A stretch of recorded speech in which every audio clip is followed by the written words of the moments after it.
This is inside the gate, and to the left you have the construction workers' storage, and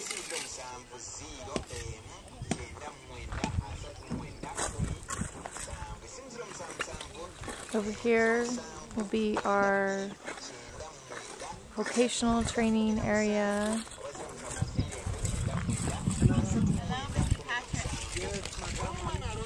The medical clinic over here.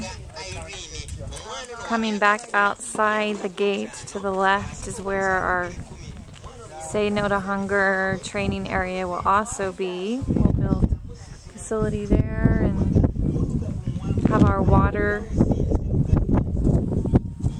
for the people from the village will be able to come and get fresh water. It's dry season now. They don't even have any water that's working, so I'm not even sure where they're getting it now. So that's kind of a priority. So there's Elisa with the workers. They're building the ditches to drain the water since we're on this beautiful hill. You can see the sun setting here. It's looking good. This is where people will stay.